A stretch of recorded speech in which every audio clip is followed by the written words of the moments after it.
Greetings and welcome to this module that will introduce you to Representational State Transfer and the Restlet Framework. I really think this is totally cool stuff, and I'm really excited to introduce you to it. I think it's going to blow your mind and give you a completely different way of thinking about utilizing the web. Okay, so let's get started. Today, or tonight I should say, it's late on a Friday night. I don't know why I am still here working on this talk. I think it's because I'm so excited about it, and also because classes start next week. But anyway, the agenda for tonight is I'm going to start by telling you a little bit about what REST is and its principles. This is a really high-level overview. It's very important that you look at the readings in order to get a better understanding. I just want to kind of whet your appetite and review the high-level stuff here. Then I'm going to talk a little bit about what Restlet is, which is a Java-based library for supporting the building of systems that conform to a REST architecture. And it's a pretty cool library. The learning curve is not, I would say, it's a little steep, not too bad, not as bad as Wicket, but you do have to get used to it a little bit. And so that's why I am showing you also tonight the Restlet Date service, which is a little Restlet system, client and server, that I put together to kind of gently introduce you to the Restlet framework and how it implements the various REST concepts. And I think it should get you started. We'll have some code katas that you can use to kind of fiddle around with it a little bit. I think once you start getting used to Restlet, you're going to really like it. It's kind of fun, and you'll start thinking of all these different ways that you can build systems that talk to and exchange information with other systems. Obviously, for the solo decathlon, this is going to be a really key kind of technology, because we're going to be getting data from various devices all spread out through the house, and of course we want to try to use REST to do that. Okay, and so I'll be showing you about how to download the distribution, how to invoke the system from the command line, and the various build system files, as well as the code itself, and so on. Okay, so let's get started with REST. And let's talk about why we might want to have REST. And I built this little diagram here using my very sophisticated graphic design skills. And what I'm trying to show you is that you might not have thought about it this way before, but the way that most web app frameworks want you to think about the web is that there are a bunch of humans which are typing things into forms and retrieving pages in a browser like Chrome or Firefox or whatever, and retrieving web pages from a single server, okay, or multiple servers. So you can see the humans here, which are the little smiley faces, are retrieving data or sending data to one or more servers, okay?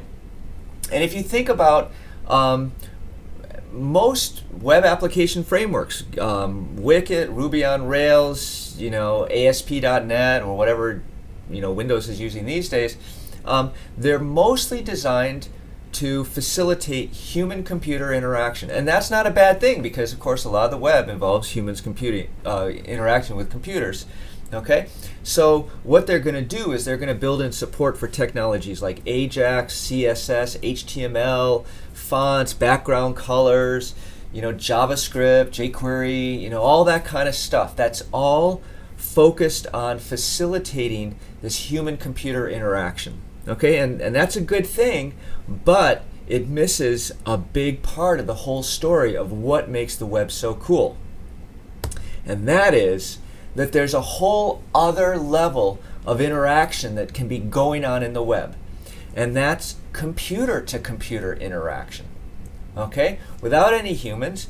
And what you'll see after you start delving into a framework like Restlet is that the kinds of frameworks that you've been used to, like Wicket or Stripes or JSF or whatever it is, Ruby on Rails, there's this implicit idea that really what we want to get at is the humans working together, not so much how do we exchange information between computers, request information from other computers, make information available to other computers in a convenient form.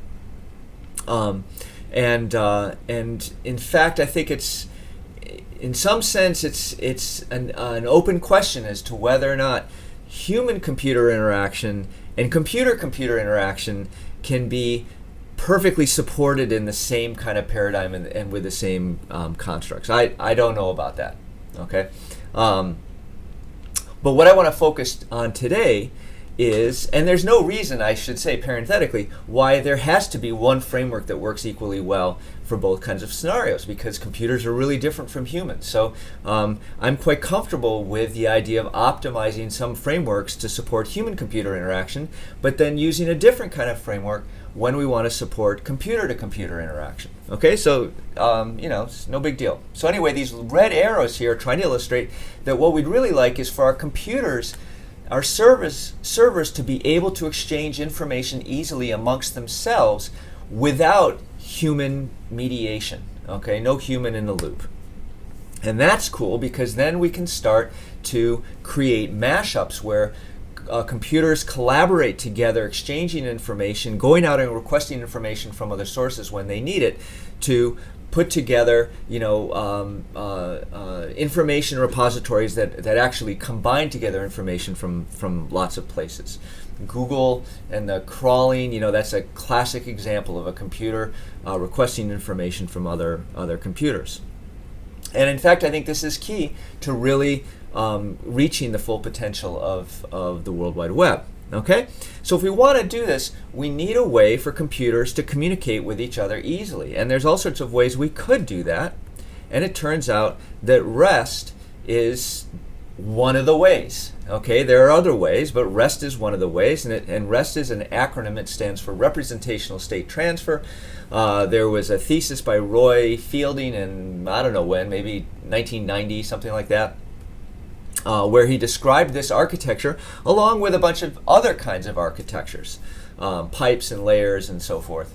And he defined this REST, okay, in a way that is completely independent of the World Wide Web and the protocol that the World Wide Web uses, which is HTTP. But it turns out, actually, that HTTP was designed in such a way that the REST paradigm suits it really well. Okay, so we're going to find that using the web is really ideally suited to REST, even though lots of the web is not defined to use this particular architectural style. Okay, so what do we mean by REST? What we mean, in a nutshell, and I'm vastly oversimplifying here, but as a first pass, I think it's reasonable to think in the following way: that what we're going to have is resources, okay? And resources are things. They could be cars, they could be computers, they could be trees, they could be humans, they could be all sorts of things, okay? And each of those things can be represented by a unique ID. And it turns out that unique ID is actually a URL, okay, or URI, Uniform Resource Identifier is the way they like to call it. But URI, URL, it's the difference is not important for this. Okay, and so there is this URL, which is a unique ID for a particular thing. Okay, but when we actually try to get that thing or interact with that thing, we're not actually interacting with that thing directly. What we are interacting with is a representation of that thing. So when we request using a unique ID to get, for example, that thing, what we're actually asking for is a particular representation of that thing. And that's kind of cool, because we could imagine a specific thing like a car being represented in many ways. There could be an HTML representation which shows images. There could be an XML representation which provides a structural representation. There could be a JSON representation which uses a kind of a different format more suited to JavaScript manipulation, and so forth. They are all equivalent semantically. They all mean that resource. okay? But they're just different ways of expressing it. Then finally, the REST paradigm involves the use of verbs, like get, put, delete, post, which is the way you operate on those resources, okay? There's some other important aspects to REST, which is that there should be this kind of hierarchical hypertext nature to the structure of these resources. I'm not going to get too much into that in this particular lecture, but I wanted to mention that there's more to it actually than just these top-level concepts. Okay, so URLs, they should name resources, and you think of them as being nouns. So here's a representation. I don't know if this works for CNN.com actually at all. I'm just kind of making it up, but you can imagine the site CNN.com having a resource whose unique ID is story/Hawaii/fireworks. So that's a noun representing a story about fireworks in Hawaii. Right now it's January 7th, so we've just had our New Year's celebration in Hawaii. If you've ever been to Hawaii on New Year's Eve, you know what I'm talking about. Fireworks. Lots of, shall we say, amateur demonstrations of fireworks prowess in Hawaii on New Year's Eve. If you've never been here, actually they declared it illegal, so it might not be the same again, but fireworks on Hawaii on New Year's Eve is spectacular. It's pretty amazing. You've never seen anything like it if you haven't been to Hawaii on New Year's Eve. Okay, puts 4th of July to shame. Anyway, okay, so verbs, we don't want to think of URLs being used to represent actions. So here's a URL that would not be an example. It's a perfectly legal URL, and you see URLs like this all the time. Excuse me. It's just not a URL that obeys the REST architectural style. This is something like CNN.com/add comment. See, add is a verb. So this URL basically is apparently expressing the idea that we want to add a comment to a story named fireworks. Okay, but that wouldn't be the RESTful way of doing it. So I'm just trying to show you that the web can be used in ways that are RESTful as well as ways that aren't RESTful. Okay? And then below that I show the use of verbs. Okay, so if the URLs are the nouns, then these operators, get, put, post, and delete, are verbs which allow us to retrieve a representation of a particular resource that is like a story, so a representation of a story. Put allows us to create a resource given some representation of that resource that we supply. Post allows us to augment an existing representation or resource given a representation of what we're going to augment. And delete allows us to remove a resource. So these are the most common operators for a RESTful style. There are some others, and these are not all of the HTTP operators, I will say, but they're the primary ones that you want to think of. So as I said before, the get operator retrieves a representation. It's not going to change it. The put, so a get operation should never, it should never destructively modify the world in some sense.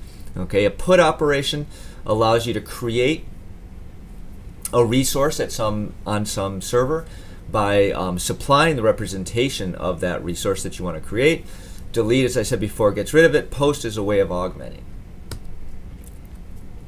Okay, so representations, the reason why we distinguish between resources and representations because we want to think that you're not actually manipulating the resources directly. Instead, so you don't retrieve, you don't actually get the car from some other place. You get a representation of the car, and that representation is expressed using some language like XML or HTML or JSON or whatever we have. Excel, who knows? Okay, that's kind of cool because it means that you can have this single resource, which is a car or a model of a car or something, and you can have multiple people getting a representation of it, and that semantically kind of makes sense. You can imagine lots of people sharing a representation of a single resource. Okay, and then similarly, you also don't get into the problem of worrying about the fact that you might want to represent that resource in different ways or have multiple ways of expressing it. Okay, so the distinguishing between the resource and the representation actually turns out to kind of solve a lot of befuddling aspects to this whole thing.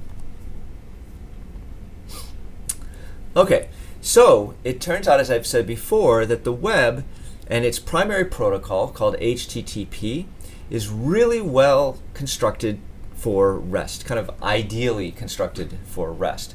So we have these URLs, which can be the unique IDs. We have these HTTP operators, which can be used as verbs. We have different media types, which allow us to implement different kinds of representations. So it's all there.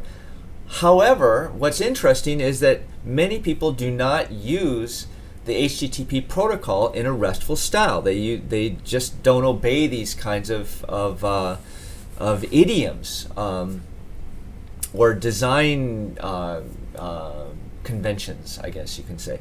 And so, you know, some examples is that some websites only implement the get operator and use get to do everything. They use get to create things. They use get to delete things. They use get to, you know, post things or whatever. They don't use any of the other verbs. As I said before, you can have URLs that indicate actions, and then there's lots of other things you can do that violate the REST architecture style. And if you search on the web, they'll discover these people called Restafarians, okay, who are people who really get into the REST paradigm and critique the design of websites according to whether or not they really obey the REST architectural style or not. So I don't know if you'll become a Restafarian as a result of this lecture or not, but if you want a good critique of your API, you can go to them. Okay, so just to summarize, when we're talking about computers talking to computers over HTTP, REST is a great way for it to do it. Actually, you can argue that REST is a good way to do it even if you're not using HTTP. I think that a good argument can be made. But if you have HTTP, then you've got a protocol that's just ideally set up for REST. So you really don't have any excuses anymore to not use REST if you've got HTTP. Okay, and as I also indicated before, it's not clear to me that REST is suited for every single kind of interaction with the web. We won't worry about that here. We'll just concentrate on when we have computers talking to other computers, we're going to try to obey a REST architectural style. Okay, so how do we do that?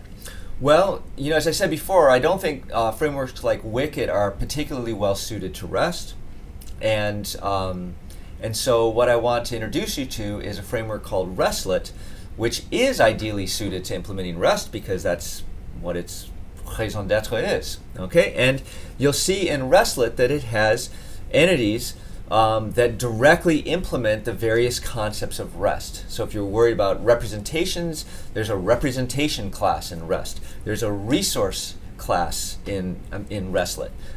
So all of the different REST concepts are directly implemented inside the Restlet system. The other thing it has is it's factored in such a way that it can allow plugging in lots of different kind of third-party libraries to support various interfaces and technologies.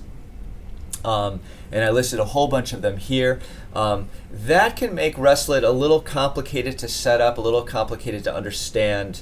Some people kind of critique it for being excessively refactored or something. I don't really believe that. I think it's actually a very elegantly designed system that has a lot of power, and once you kind of grok it, it's pretty easy to use. There are some kind of auto magic stuff that happens that I'll get to in a later lecture. But at any rate, what we're going to focus on for implementing REST systems is this framework that's going to make it easy for us to do so. So what I did is I implemented this system called Restlet Date Service, and it's not exactly a hello world REST application. If you go through the tutorials and the readings, you're going to see a bunch of examples of almost excessively simple Restlet applications, and that's good the first time you're kind of experiencing Restlet, but I wanted to give you something that's got a little more meat on it than your hello world REST application. while still not being so complicated that you can't kind of zip through it and understand it, you know, in a 30 minutes or something. And it's also I want it to obey our particular packaging and architectural styles and so forth. So this date service is going to show you the basic client-server stuff using Restlet. There'll be unit tests, of course, because we always have to have unit tests. I'll show you packaging of the system into 2 separate jars, one for the client, one for the server. And so, you know, kind of when you get done understanding this package, I'm hoping that it will be something that you can download and you can use as a framework for kind of building out your own more fully featured Restlet application with a lot of the silly details of setting things up already taken care of for you. Now, in order to make it easy to understand, there's a lot of stuff I don't show. I only use the get operator. I don't show put, post, delete, which is kind of a drag. I don't show authorization and authentication. That's actually quite simple in Restlet, but I don't show it. Template URLs, so that which is a convenient way of expressing the families of URLs in Restlet. I don't show the Restlet extensions. That's kind of important, and I will get to that in another lecture. And this automated media type negotiation, which is this kind of crazy thing in Restlet where it tries to figure out, you know, whether or not something's being sent to it in JSON or XML or HTML or text and do the right thing. It's actually pretty cool, but it takes a little getting used to. And I'll have to get to that in a later lecture as well. So not everything that you need to know is going to be in this lecture, but a lot of the things that you should know. Okay, so that's my PowerPoint. Let's now move to the demo. I'm going to start by telling you where to get the code, and that's in the ICS Software Engineering Examples Google Project Hosting project. And if you go to the downloads directory, you'll see there's this Restlet date service with a version. Right now it's 1.0.107. And you download that and you get a directory that looks like this. At the top level, it's going to be called, well, it'll be called, this Restlet date service with a version. And you won't have the subversion stuff. So you're looking at the subversion checked out version. I don't recommend that you get that because you can't commit it. And also it's going to have some, the subversion directories in it, which aren't useful if you're using it as a template. So I actually recommend that you download the zip file, which doesn't have the subversion directories and is easy for you to reuse and then import it into Subversion for your own purposes. So there's the .classpath.project, which is for Eclipse. A bunch of build.xml files, which you should be comfortable with by now. Then a source directory, and we've got edu Hawaii, and then the name of our little system called date service. And then inside there's 2 sub-packages called client and server. On the server side, oops, I've got everything all expanded here. Okay, what we'll see is that there's a server, top-level server class, as well as these resource sub-packages with 3 resources day, month, year. And then on the client side, we just have a single date client class right there. Okay, so client-server system, and not many classes in there, probably half a dozen classes. All right, so let's pretend that I've downloaded it and I've expanded it into this directory. So you'll see this is what it looks like at top level. The first thing you want to do is type ant, and this is going to use Ivy to install the various libraries necessary for this particular application. Then it's going to compile it. If all goes according to plan, the compile will be successful. And as a result of that, just to kind of review, what you'll find is that we now have a new directory that Ivy has installed called lib, and it's got JUnit in one of the directories, which is no surprise, but it also has this Restlet directory with 3 javadoc files as well as this org.restlet.jar file. Okay, now I want to tell you that for very basic RESTful applications, this is the only jar file that's required as of Restlet 2.0. Okay, but if you're doing more advanced things with the various extensions, you're going to need a bunch more jar files, and you have to actually look at the Restlet download package in the lib directory. There's a README file that talks about all the dependencies, and so you can go there if you really want to understand. Like if you want to use Jackson as your JSON to Java conversion facilities, then there's various kinds of jar files that you need to include. So that's a little bit of complexity that Restlet has, and it's kind of a trade-off. The nice thing is it's nicely refactored, so for basic things you don't need to see all this other stuff, but when you start adding in these extensions, you got to be kind of thoughtful to make sure you get everything that you need. But anyway, for this particular application, I've configured Ivy such that it downloads just the jar file that we need, which is this one right here. So the next thing that you should do, once you just see that a basic ant gets everything compiles, do an ant-f verify.build.xml, and this is the standard build mechanism which invokes various quality assurance tools, including checkstyle, PMD, find bugs, and JUnit. Okay, and if running ant-f verify.build.xml succeeds, then you know that you've got your environment is configured, everything is good, the system runs, it passes its unit tests, and we're kind of good to go. So it's nice to run this particular build target. Okay, we're on find bugs right now, and presumably in just a couple of seconds it will pass find bugs.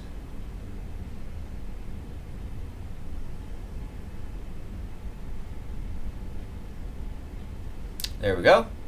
Now it's running JUnit, and I did define some unit tests for this to make sure that all the resources work correctly. So we're going to hope that it does it, and those are all. It prints out some of this logging stuff. Restlet prints out logging stuff, and so we see that the build was successful. Verify doesn't indicate any errors, so we're good to go. Okay.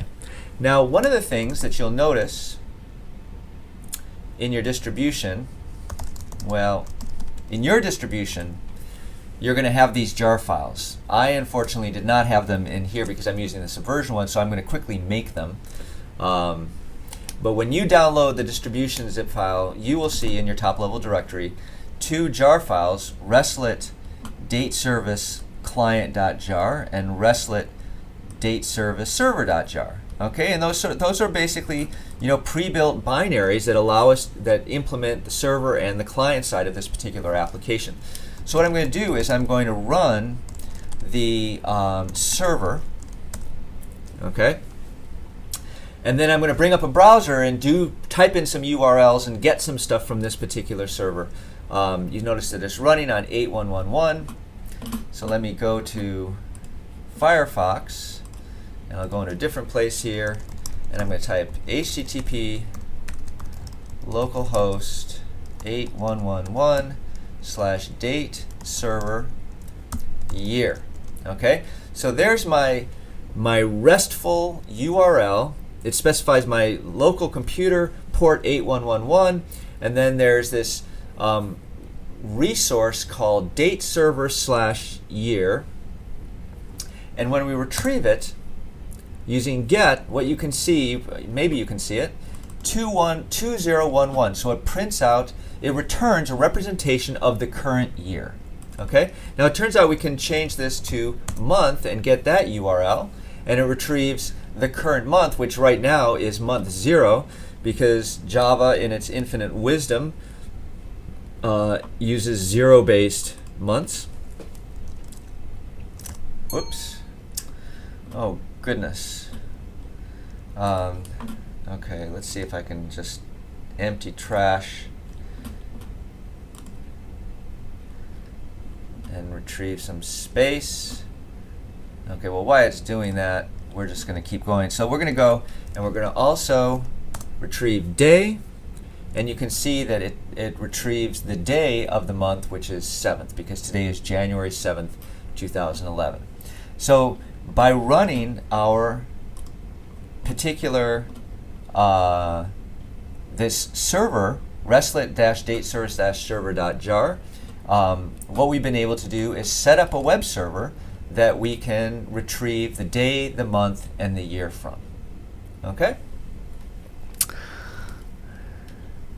Okay, so that gives you a high-level overview of what this date server system is actually going to do. It's a very simple RESTful system which is just going to support these URLs, okay, and return the associated information to the user when they type that in.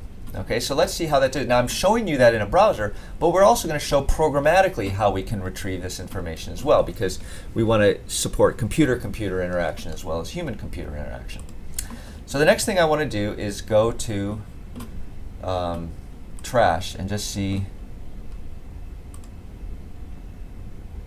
Okay, looks like we're slowly deleting things. Sorry for doing this during my thing. Oh, 2.4 gig. Okay, so it looks like we're in pretty good shape. Okay, so now we'll go to Eclipse, and I want to start doing a little walkthrough of the code. So the build.xml file, the first thing that I want you to see here is that we are going to download version 2.0.4 of Restlet.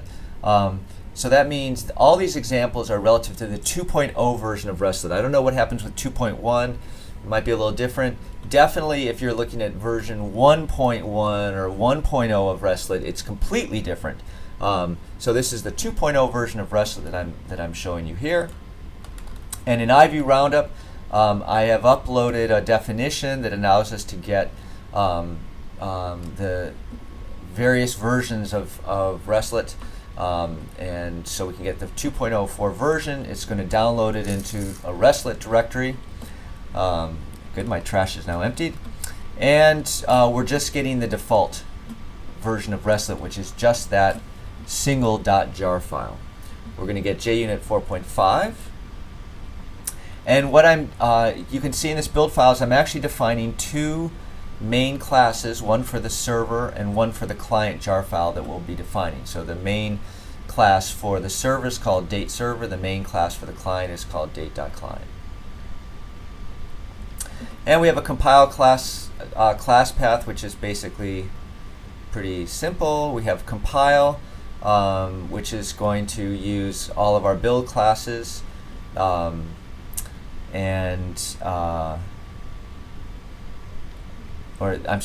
we have a compile class which is going to compile all our Java files. The class path for that is going to be this right here, which includes JUnit as well as the Restlet jar file. And then we have a run target, which will run the server by invoking the server's main class and using the run class path, which is just the compile class path, and which is Restlet and JUnit plus all of the files that we've compiled from the system itself. Okay, so you can look through this. It's pretty short, pretty sweet. And that, I think, is all I want to show you of the build system right now. There's all these other files, but you've hopefully been acquainted with them through other means, and anyway, they're not that important for understanding this particular system. Okay, the next thing I want to do is show you the server side of the system. So we're going to start with the date server system. This is going to extend the Restlet application class. Okay, and we're going to basically do two things in this particular class. We're going to define the code that starts up the server, and which can accept requests, HTTP requests on a given port. And that's the function of this code right here. In Restlet, we have these things called components. We have to create a component. We have to explain to that component what protocol we're interested in and what port we're interested in communicating with that protocol on. So that's this line here. And then we want to attach an application to that component, which is the code that's basically going to service or respond to requests by other computers using this protocol on that port. Okay? And in fact, we're going to make an instance, we're going to say this date server class, which is an instance or a subclass of the application class, which is a Restlet class, is the thing that's going to be listening on this particular port for this particular protocol. The next thing we're going to say is that we want to have a context root called date server, which is basically the first piece of all the URLs following the host name. And we're going to attach that context root and the application to this component. And then finally we have this start method, which is going to actually get the thing going and listening to requests. Okay? So this is our RunServer method. It can take any kind of port as its value.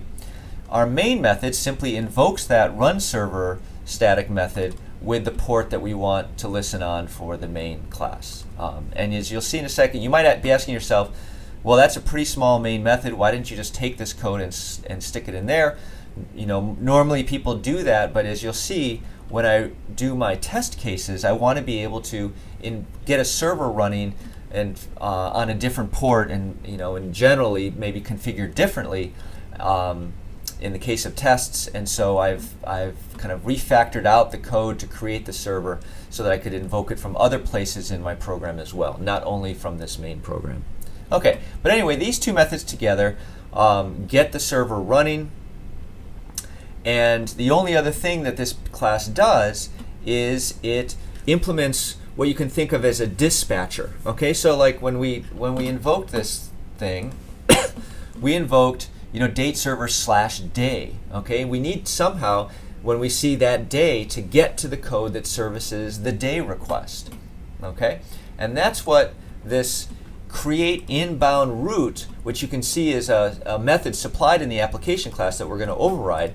By overriding this particular method and returning a special kind of Restlet called a router Restlet, we can tell the application how it maps URIs that come in to the code that we want to have to handle it. Okay? And it's super easy. We create one of these routers, we give it this context stuff, you don't have to worry about that.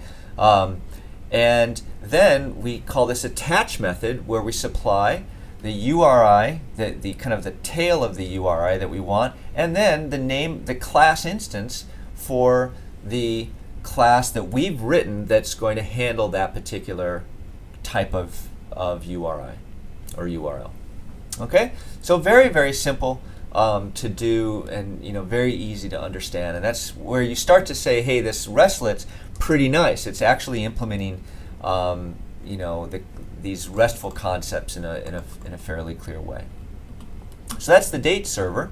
Okay, and there's really only 4 other classes that we want to look at, and actually these 3 are virtually the same. So we'll just look at one of them, which is let's look at the day resource class. Okay, and what you can see, first of all, this is going to extend a Restlet class called server resource. Okay, so that provides most of the stuff that we need. And then day resource, what we're going to do is we're going to implement a method and we're going to annotate it with the @get method. Okay, and this is pretty cool. What this does is this says when someone calls get, and then we got to go back to our router. When someone calls get day, okay, they're going to be invoking this particular method. Now we could implement another method in this class that's annotated @delete, and another one @put, and another one @post. Okay, and what that means is that when someone says delete or put, and then supplies a URL that ends in day, okay, we'll go to this day resource class and we'll invoke the method that's annotated with the appropriate HTTP or RESTful verb. Okay, so that's super cool, right? So but in this case, for our simple application, there's only one kind of operation that we're supporting on this particular URL, which is the get operation. What does it do? It's pretty stupid. It's just going to return the day, and it can do that in 2 lines. Okay, it gets the current date, and then it finds the day of the month, and it just returns it as a string, and we're done. Okay, so I hope that you can see now. We create an application. We have to create one of these create inbound route methods that implements essentially our router or our dispatch mechanism that specifies for given URLs, or even you can have these kind of template style strings here, which allow you to match, a whole set of different URLs and send them to the same class. And you'll see that in the documentation. It's very straightforward. Okay, and then that sends us to these particular server resource classes. Now the next thing I want to show you is how you test this. Okay, testing it is super simple. I'm using JUnit. Okay, I've created this test day resource. I'm going to use a different port for testing so that we could be running, which is actually what we're doing. Right now we're running the server on 8111, but we're going to test it on 8112, so there won't be any conflicts there. I've got a before class method, or a method that's annotated with before class, which starts up the server, and it basically does that just by invoking that RunServer method in our date server class, supplying it with the port, which is different from what the main class's port is. And I use this before class annotation so that I can have a whole bunch of methods. I could have a test get, a test put, another test put with some other different kind of arguments, and they would only start up the server. I'd only have to start up the server one time. Okay, so that's kind of a nice way of making your tests run more efficiently. How do we do a test? It's pretty trivial. We're going to set up the URL by inserting the port into this string here, and then I create this thing called a client resource, and I pass it the URL that I want to operate upon, and then I invoke the get method that's going to actually get the response, and then I further operate on that by calling this get text method to get the text associated with the response without the headers and all that other kind of stuff. And then I just check to make sure that the response that I got in text format is the same as the current day. Okay, so just so that you believe that my test cases work, of course we saw that before. Oh darn, they don't work.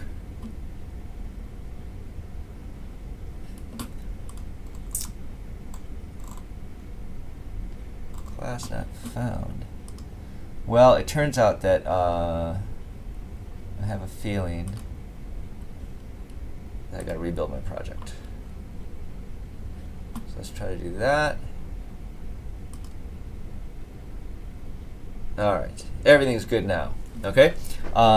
This was because, by the way, I had deleted the bin directory without rebuilding it when I came back to this editor. So you shouldn't ever experience that particular bug, but if you do, hey, just kind of do a clean of your project and everything's good. Okay, so you can see that we have a green bar here, so this particular test case passes. Okay, so that's the day class. We also have a month class and a year class, but they're exactly the same. The only thing that changes is really just kind of which element of the date that we're returning, but everything else is exactly the same, so it's not even worth looking at. The other part that is new, though, is this this client class. Okay, so actually you can see that we're actually implementing a client in these test cases, which makes sense. In order to test our server, we basically emulate a client and go retrieve resources from it. So these test cases are clients, but it would be nice to have a more kind of traditional client that the user can interact with. So I implemented one of these for you as well. And it's called date client. It has it consists of a single method, which is the main method. The main method has to be passed the host, which would be something like http:/localhost:8111, as well as whatever resource you want, like year, month, day. Okay, so you have exactly 2 arguments, and what this will do is this will take your host, it will put that date server context root on the end of it, and then it'll put your resource on the end, and then it's going to try to call the get method, and then get text, just like we saw in the unit in the test case. Now, what's going to happen is if this get method fails, like let's say I don't pass to my to this running method, if I don't pass to it a valid localhost, or I don't pass to it a valid resource, what's going to happen? Well, it turns out that this thing is going to throw an exception. Okay, so I've got to put this in a try catch block. I'm going to catch resource exception if some problem occurs, and then I will print out what happened. Okay, so this gives you kind of a sense for how you would implement outside of a unit test scenario something that would do the right thing. So let's go out to the command line. We have our server running down here, but what we also need is a place to run the client. Okay, a different window, and this will be kind of cool because then you can see what happens in the server. So we'll go here, and as you can see, we built our Restlet date service client.jar. So let's invoke this java minus jar. Oops, Restlet date service client.jar. And as I said before, we've got to put in a we have to put in a host, and then we have to put in the resource that we want to retrieve. So let's type that in, and we can see it outputs that we did a get of this particular URL, and the answer was 2011, which is correct. We can do month, and we get 0, which is what we want, and we can do day, and we get the correct day, 7, which is what we want, and then you can see that we get these logging message printed out for each of these. Okay, so that's the boring part. The fun part is when we start doing stuff wrong. So let's try to get the hour. Okay, and what we find is that we get a response 404 not found. Okay, which is what you want, and that was the catch block of that particular code in this client class being run. And then the other thing we could do is, oh shoots, let's try to use some crazy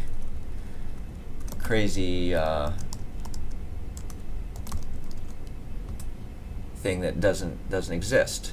Okay, says not found. Okay, how about if we try localhost colon 9999. Okay, now here's kind of an interesting one. What Restlet does by default is if it can't connect, if a host name exists but it can't connect on that port, it'll try a few times before it gives up. So here's an example of it. It tried 3 times, and then we get this response 1001 that the connection was not accepted. Okay, so those are examples of our client and server. I think the last thing I'd like to do is show you how I built them. Whoops. Which means that we go to this jar.build. And what I want you to see is that the jar target consists of both a jar server target and a jar client target. So our jar server target is going to copy into our jar file only the classes that were in the server subpackage. So if we kind of look at the source here, we can see that there's a Java dateservice.client and then dateservice.server and dateservice-server resource. So I've split the code up into client half and server half, and in my jar file, even though this is a very small system, I didn't need to do it, but just to make it really clear that all we need to create a client for this particular system is the code in this client subpackage, and all we need to create a server for this system is the code in the server side. We do need the Restlet library, so that's also included in the jar file, and here's the line that does that. So then we put together the server, we include the name of the main class for the server, and that makes our server jar file, and then same thing for the client side to make the client jar file. we include only the client classes as well as the Restlet.jar library. Okay, so that concludes our little overview of the date service system. I hope you enjoyed it, and I'll see you next time.